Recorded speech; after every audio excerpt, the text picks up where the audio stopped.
তাহলে শিক্ষকরা বলছেন একক প্রশ্নে পেলাম একটি আইডিয়া। আমি কিন্তু টাইম টু টাইম আপনাদের কাছ থেকে অভিমত ওপিনিয়ন পোল নিচ্ছি, আর আপনারা ভাবছেন যে আমি নকল প্রতিরোধের জন্য, আপনাদেরকে ধমক দেওয়ার জন্য, শিক্ষার্থীদের ভীতি দেওয়ার জন্য দেশ ঘুরে বেড়াচ্ছি। মোটেই না। হ্যাঁ, ডিজিটাল নকল হচ্ছে, বয়েজ আর স্মার্ট, এআই দিয়ে নকল করছে। ওই যে বললেন না, চ্যাট জিপিটি দিয়ে প্রশ্নের উত্তর বের করছে, এগুলিও তো বাস্তবতা। আচ্ছা, নকল যদি বন্ধ হয় তাহলে তো শিক্ষার মান উন্নয়ন হতেই হবে নাকি? এটা আরেকটার পরিপূরক। নকল তো করা যায় না, করতে দেওয়াও যায় না। এখন আমাদের পদ্ধতিতে রয়েছে এমসিকিউ পদ্ধতি। এখন এমসিকিউ পদ্ধতিতে যদি, এখানে কিন্তু সকলেই অভিজ্ঞ, সকলেই পরীক্ষার ক্লাসরুমে গিয়েছেন, জেলা প্রশাসকরাই আসলে শিক্ষা মন্ত্রণালয় চালায়, আমরা তাদের উপরে নির্ভরশীল থাকি, তাদের কাছ থেকে নিয়ে নেই। আমার ডিপিওরা, আমার টিউরা এতটা আমাদের সাথে যোগাযোগ করেন না, তাদের উপরে নির্ভরশীল হই। আপনার এমসিকিউ পদ্ধতির পরীক্ষার 30 মিনিটের ক্লাসে দাঁড়িয়ে দেখবেন নীরবে 20 মিনিট ধরে কেউ লিখছে না। যে জানি প্রশ্নের উত্তর সেও চুপ করে বসে আছে। হঠাৎ করে বিধাতা থেকে কোন রহমত বর্ষণ হয়, কি শান্তির বৃষ্টি শুরু হয়, শেষ 10 মিনিটে সবাই লিখে ফেলে। আমি কি মিথ্যে কথা বলছি? How could I stop this? একটা করতে পারি, এমসিকিউ পদ্ধতি বাদ দিয়ে দিতে পারি,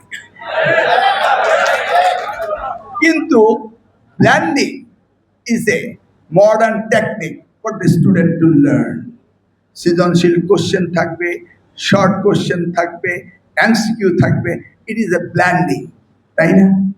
হঠাৎ করে যদি আমি এমসিকিউ বাদ দিয়ে দেই তাহলে জিপিও পদ্ধতিটাও চেঞ্জ করতে হবে।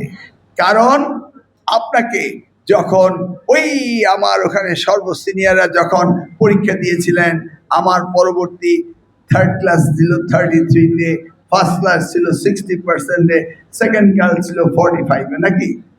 তাহলে এই 33, 45 আর 60% ইন্টারন্যাশনাল স্ট্যান্ডার্ড না। আপনাকে গ্রেডিং করতে হলে ইন্টারন্যাশনাল স্ট্যান্ডার্ডে যেতে হবে, এবং এমসিকিউ পদ্ধতিও একটা শিক্ষার পদ্ধতি, বাট নকল করে তো নয়। তাহলে কিভাবে এটা বন্ধ করা যায়? সেই জন্যই আমি বলেছিলাম যে আমাদের ক্লোজ সার্কিট ক্যামেরা লাগবে, নাকি? এখন ক্লোজ সার্কিট ক্যামেরা লাগালাম, কোনো স্কুল নেই যার সক্ষমতা নেই 50,000 টাকা খরচ করার। যদি কোনো স্কুলে 50,000 টাকা খরচ করার সক্ষমতা না থাকে তাহলে আমরা মন্ত্রণালয়কে দিয়ে দেব। কিন্তু এই টেকনোলজিকে ম্যানিফেস্ট করা, তাদেরকে নিজের মতো ইউজ করা, এটা তো মানুষ মেড, হ্যান্ডমেড। কম্পিউটার মানে কি? Garbage in garbage out. তাহলে এটাকে ম্যানুভার করা কোনো বিষয় না। পট করে বলে দিবেন যে স্যার ওই সময়টি বিদ্যুৎ ছিল না। এই সহজ প্রশ্নের উত্তর সহজভাবে আমি নেব না।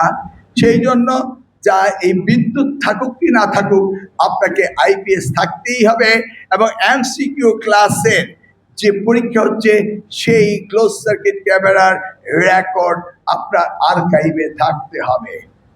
রাজি আছেন? হয়ে গেল, ইজি, পিস অফ কেক, নাকি? আমাদের কি সেই 2001-এর মতো এতটা কঠিন হতে হবে? নিশ্চয়ই না। বুঝতে পেরেছেন? এখন কেউ কেউ বলতে পারেন, মাননীয় মন্ত্রী এত বিলাসিতা কেন? না, আমি এমসিকিউ পদ্ধতি বা পরীক্ষার হলকে নিয়ন্ত্রিত করার জন্য ঘাড় ঘোরাচ্ছে কিনা, আফটার এক্সাম আমি আর্কাইভ থেকে বের করে নিয়ে রিভিউ করব, সেইটাই কিন্তু আমার উদ্দেশ্য না। এই পরীক্ষাকে সামনে রেখে কেন্দ্র করে আমি এটা বলছি, যেমনি ভাবে নির্বাচন কমিশন নির্বাচনকে কেন্দ্র করে তারাও ক্লোজ সার্কিট ক্যামেরা দিয়েছিল, নাকি সাহেব? দিয়েছিল। তাহলে আমার এই ক্লোজ সার্কিট ক্যামেরার next and the most important ইফেক্টটা হলো কি জানেন? আপনারা যখন ক্লাসরুমে ক্লাস করান, টিচার স্টুডেন্টের সাথে যে রিলেশন, স্টুডেন্টরা রেসিপ্রোকাল কিনা, টিচার ঠিক মতো পড়াচ্ছে কিনা, স্টুডেন্টরা অ্যাটেন্টিভ কিনা, সেগুলিও তো রেকর্ড হবে, সেগুলিও আর্কাইভে থাকবে। এমনও তো হতে পারে হঠাৎ করে মন্ত্রণালয়ে আমার কোনো কাজ নেই, বসে বসে ভাবছি কি করা যায়, মনে পড়ে গেল দেখি না বরিশাল জেলা স্কুলের দুপুর 2টার ফিজিক্স ক্লাসটি কেমন হচ্ছে। হট করে হেডমাস্টারকে বললাম, স্যার আমাকে একটু দিন না আপনার পাসওয়ার্ডটা, ব্লুটুথের মাধ্যমে সাথে সাথেই ঢাকা বসে আমাকে এই পরিদর্শনটা করা সম্ভব না?